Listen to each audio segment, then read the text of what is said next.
What started as fabricated hysteria manufactured by the right, now an everyday reality in Governor Jan Brewer's Arizona. The fallout continues over her state-operated death panel denying organ transplants to low-income patients. But in our #1 story, some good news to report, your continued generosity, to be specific. We'll hear from one of the families you have helped to support. Flor Felix joins me presently. The governor and the Republican-controlled legislature cutting $5 million in funding from the state's version of Medicaid by canceling state insurance for 98 people in need of an organ transplant. That's nice, $5 million in exchange for 98 lives. Among those fighting to survive, Francisco Felix and Randy Shepard, and we met them and their young families on this NewsHour last Friday night. Mr. Shepard, suffering from cardiomyopathy, needs to come up with $1 million to cover his heart transplant, or he dies. While Mr. Felix was already prepped for surgery when the liver, donated to him by a family friend, was given instead to somebody else.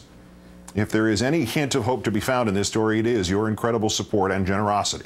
The National Transplant Assistance Fund, an organization that helps raise money for transplants, continues to be overwhelmed, and we mean that actually literally, with donations.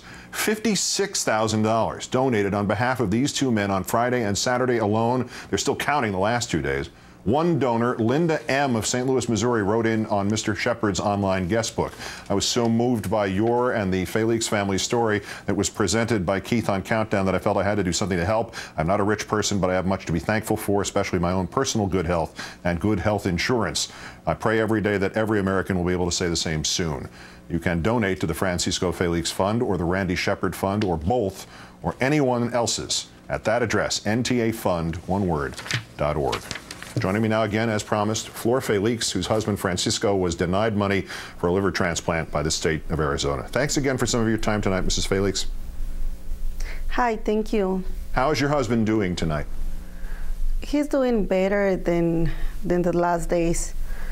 He's continued very positive and thanking God for this opportunity that we have, but we lost at the same time. Yeah, but he's still very, very positive. We met that extraordinary family of yours on Friday. How I didn't get a chance to ask you then because we had so much to talk about in so little time. How are your daughters faring through this ordeal? Are they aware of what's going on in any sense other than Daddy's sick? Well, at this point, with the little kids, they don't know what is going on with that. But at the older ones, yes, now they realize our situations. We always try to don't tell them the serious of my husband's illness.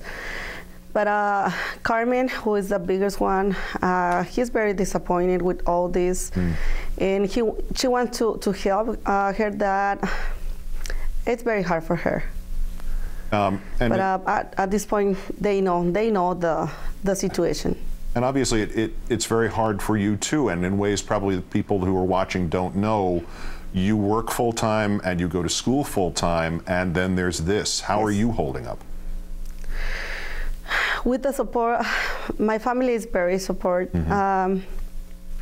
One of my sister-in-law helped me with picking up my daughters at school. I've been working at my company for 9 years. They are it's very good company, and they understand my situations. And I decided to go back to school because I know that I need to be ready and I need to prepare for the next years. So it's not easy. It's been hard, but we still.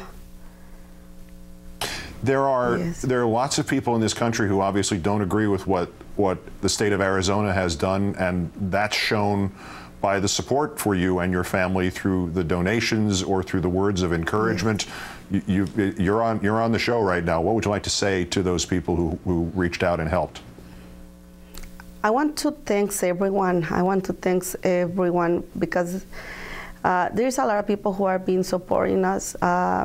We are being receiving phone calls, and I want to thank, and God is gonna bless their families because they know my situation, my husband's situation, and he wants to live. He wants to continue fighting.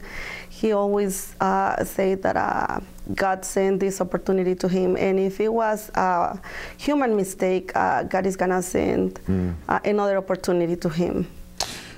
Obviously, there is a time factor in this because the doctors say that after a year or two, they would not be able to give him the transplant, even were they to find the liver. Why is that the case? What happens in a year or two?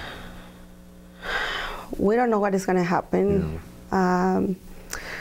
We want to have again another opportunity. I hope that I know that this is national news, and I hope that somebody, we hope that somebody is going to sign another liver for my husband. We know that he's going to have his surgery. So we want to keep positive, and because I was told by the doctor that if he received this liver transplant, he has the opportunity to live up to 30, 45 years. So we're going to continue fighting. We're going to continue looking for the liver, and God, he always listens our prayers. He listens our praying because he sent this opportunity to him. That I'm saying, I don't know if this was a human mistake, but yes. We're going to continue. Last point, the idea that the governor and the state legislature would do this to save what is for them a very small piece of money. I didn't get to ask you this question last Friday night. What would you say to Governor Brewer right now about this decision? If I have to say something to her, I will say to take a moment and review what did she sign it. She don't have the right to kill people. Basically, she's killing people. And I would like to ask her to meet with the people that she has to meet with. She always are blaming Obama. I believe in Obama judgment, but I can't believe that Obama asked her to make all these cuts with the budget. If this is true, I would like to hear from Obama saying that, but because I don't believe that. I don't believe that Obama told her to cut. She's spending many millions of dollars on other things. And I know that Arizona is making a lot of money, so where is this money going to? So I will say to her, yes. I'm sorry, I'm out of time. Flor Felix, great thanks for your time, and we appreciate everything that you've done, and all the best to the family. That's November 24th. I'm Keith Olbermann. Good night. Good luck.